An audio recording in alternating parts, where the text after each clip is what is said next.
Cinema నా నా version ఏంటంటే అన్న, మా పల్లెటూరులో పని చేసుకోవడానికి ఏ పని లేక ఏదో పని దొరుకుతుందని ఇక్కడ నుంచి అక్కడికి వెళ్ళి దుబాయ్లు ఖత్తర్ ఇలా ప్రదేశాలకు వెళ్ళి అక్కడ పడే కష్టాలని ఇవి చూపించడం అనేది నాకు చాలా చాలా హార్ట్ టచింగ్ అనిపించింది.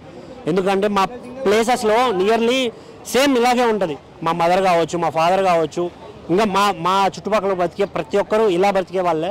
నాకైతే అది చాలా అంటే చాలా కనెక్టింగ్ అనిపించింది. అక్కడ జరిగే సిచ్యువేషన్స్, వాళ్ళు పెట్టే అంటే ఏదో బలవంతంగా తీసుకెళ్ళిపోయి పని అంటే ఒక బానిసలా చూడడం, ఫుడ్ కూడా పెట్టకపోవడం, అసలు వాటర్తో బతకడం ఏంటో నాకు అర్థం కాలేదు. జీవితం ఆడు జీవితం కాదన్న ఆగమైన జీవితం లాగా అనిపించింది ఈ సినిమా మాత్రం. అంటే బాగుందన్న సినిమా మాత్రం చాలా బాగుంది. అంటే మన దేశం నుంచి కోట్లు సంపాదించుకోవాలి, లక్షలు సంపాదించుకోవాలని చాలా మంది వేరే దేశాలకు వెళ్తుంటారు కదా, వాళ్ళు వచ్చి చూడాలన్న ముందు మూవీ మాత్రం. ఎందుకంటే ఆడికి వెళ్ళి ఎలాంటి కష్టాలు ఉన్నాయి, ఒకవేళ అక్కడ వాళ్ళు మిస్టేక్ చేసినా మనం మిస్టేక్ చేసినా అసలు దాని ఫలితం ఎలా ఉంటుందో, దాని నుంచి మనం ఎలా సర్వైవ్ అవ్వాలో చాలా అంటే చాలా బాగా చూపించారన్న. ఇది ఒక ట్రూ స్టోరీ అని ముందే వేశారన్న. ఒక రియల్ స్టోరీని ఇన్స్పైర్ అయ్యి తీసామని చెప్పారు. అది ఒకరి స్టోరీ కాదు, కొన్ని వందల మంది స్టోరీలు. ఇక్కడ నుంచి అంటే పల్లం ఉంటారు, ఫ్యామిలీని వదిలేసి అక్కడికి వెళ్ళి నేను సంపాదించుకొచ్చి మీ అందరికీ తిండి పెడతాను అని చెప్పి వెళ్ళిన వ్యక్తి చచ్చి శవం చేస్తే ఆ ఫీల్ ఎలా ఉంటుంది, అసలు వాళ్ళు పడ్డ కష్టాలు చూసి. అంటే అక్కడ నుంచి రావడం కూడా శవం ఎలా వస్తుందో తెలుసా, బాడీ అంతా చారలు పడి కాళ్ళు విరిగిపోయి అసలు ఎంత క్రూరంగా హింసిస్తారు అనేది అయితే నేను రియల్ ఇన్సిడెంట్స్ కూడా. ఇది సెంటిమెంట్ కాదన్నా, సెంటిమెంట్ అనడం చాలా తప్పు. ఎందుకంటే అది రియల్గా జరిగే ఇన్సిడెంట్. ఒక రియల్ ఫ్యామిలీ ఎలా ఎమోషన్ని క్యారీ ఫీల్ అవుతుంది. ఇప్పుడు మన కన్న తల్లిదండ్రులు అక్కడికి వెళ్ళి మన కోసం వాళ్ళు కష్టపడుతూ వాళ్ళు అక్కడ పడకూడని పాటలు పడి అక్కడ నుంచి శవమై వస్తే ఆ ఫీల్ ఎలా ఉంటుందంటే అసలు ఎక్స్ప్లెయిన్ చేయడానికి కూడా అవ్వదు, అలా ఉంటుందన్న. అంటే మా సైడ్ నియర్లీ మా కడప సైడ్ కావచ్చు, ఎందుకంటే పని చేసుకోవడానికి పనులు ఉండవు. ఏదో రైతులుగా బతకాలి అనుకుంటే అప్పులు చేసి చివరికి విషమే తాగాల్సి వస్తుంది. నీళ్లు లేకపోవడం, అంటే పంటలు పండకపోవడం, అప్పులు చేయడం, అప్పులకి వడ్డీలు కట్టుకోలేకపోవడం, ఏదో బతుకుతాం కదా అని బయటికి వెళ్ళిపోయి మనోళ్ళు చేసే కష్టాలు ఇవి చూపించడం వల్ల నాకు బాగా కనెక్ట్ అయ్యిందన్న. ఎందుకంటే మేము ఒక పల్లెటూరు నుంచి ఫస్ట్ ఒక సినిమా వేలో చూసుకుంటే ఫస్ట్ చాలా బోర్ కొట్టించేస్తుంది. ఆండ్రాయిడ్ ఎడారిలో తిరుగుతుండో ఆ గొర్రెలు ఏంది, ఆ కథ ఏంది అనిపిస్తుంది. కానీ ఎప్పుడైతే ఇంటర్వెల్ బ్యాంక్ స్టార్ట్ అయ్యే ముందు నుంచి స్టోరీ స్టార్ట్ అవుతుంది, ఏం స్టోరీ భయ్యా.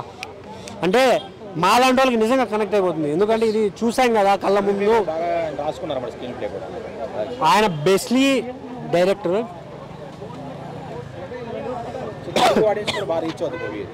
నా తెలుగు ఆడియన్స్ కన్నా ఒక కాకినాడ, కేరళ, కడప ఈ ప్రదేశాల వాళ్ళు చూస్తే మాత్రం ఖచ్చితంగా ఇది నా కథే అని ఫీల్ అయ్యే వాళ్ళు చాలామంది ఉంటారు. ఎందుకంటే ఇక్కడ నుంచి అక్కడికి వెళ్ళి లేడీస్ కావచ్చు, అబ్బాయిలు కావచ్చు, అమ్మాయిలు కావచ్చు, పెళ్ళైన అమ్మలు కావచ్చు, ప్రతి ఒక్కరు అక్కడికి వెళ్ళి పడే కష్టాలు చూస్తే అది కొడితే కొట్టించుకోవాలి, తంతే తన్నించుకోవాలి. ఎందుకు మనం బతకడానికి, సర్వైవల్ కోసం.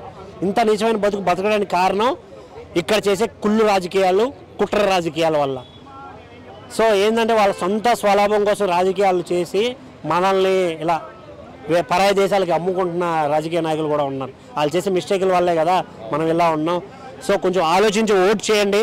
బట్ ఇలాంటి బతుకులు బతకడం ఇప్పుడు లేదని నా ఫీలింగ్. ఎందుకంటే గవర్నమెంట్లు మారుతూ వచ్చే కొద్దీ వాళ్ళ మధ్య ఒప్పందాలు మారాయి. సో ఇప్పుడు పర్లేదు, బాగానే ఉంది. బట్ చూడాలి. కానీ సినిమా పరంగా చెప్పుకుంటే మాత్రం వేరే అంటే వేరే లెవెల్ అనిపించింది అన్న నాకు. అస్సలు వాళ్ళ యాక్టింగ్ కానీ, వాళ్ళ పృథ్వీరాజ్ గారు ఇంకో 2 క్యారెక్టర్లు ఉంటాయన్న, పీక్స్ అనిపించింది నాకైతే. చాలా చాలా బాగా నచ్చేసింది. దయచేసి ఇలాంటి సినిమాలు కూడా చూడండి. Please do support. Thank you. అంటే ఎవరో చేసిన మిస్టేక్కి డబ్బులు సంపాదించాలని వెళ్ళిన మనం ఎలా బలి అవుతాం అనే దాని కాన్సెప్ట్ని మాత్రం చాలా బాగా చూపించారు. మన పృథ్వీరాజ్ కుమార్ మాత్రం అసలు పర్ఫార్మెన్స్ మాత్రం పీక్స్ అని చెప్పుకోవచ్చు. ఒక 3-4 క్యారెక్టర్స్ చుట్టే తిరుగుతుంది అన్న సినిమా మొత్తం. కానీ సినిమా అసలు 1% కూడా బోర్ కొట్టదు. డైరెక్షన్ కూడా చాలా అంటే చాలా బాగుంది. సాంగ్స్ కానీ అంటే లాస్ట్కి వచ్చే కొన్ని బీజిఎమ్స్ కానీ స్లోగా ఉంటుంది మూవీ. ఓకే పర్లేదు, అంటే కొంచెం స్లోగా ఉంటుంది కానీ చాలా బాగుంటుంది. చూస్తున్నంతసేపు ఎంగేజింగ్ అనిపిస్తుంది. సో పెట్టిన పైసలు అయితే వర్త్ అని చెప్పుకోవచ్చు. లాంగ్వేజ్ ప్రాబ్లం ఉంటే చూచి ఛా అంటాడు, ఏమేమో అంటారు, కొన్ని అర్థం కావు, కొన్ని అర్థమవుతాయి. కానీ ఓకే. మా సత్యం 24 ఫ్రేమ్స్ ఛానల్ని సబ్స్క్రైబ్ చేసుకుని బెల్ ఐకాన్ని యాక్టివేట్ చేసి లైక్ చేయగలరు, షేర్ చేయగలరు.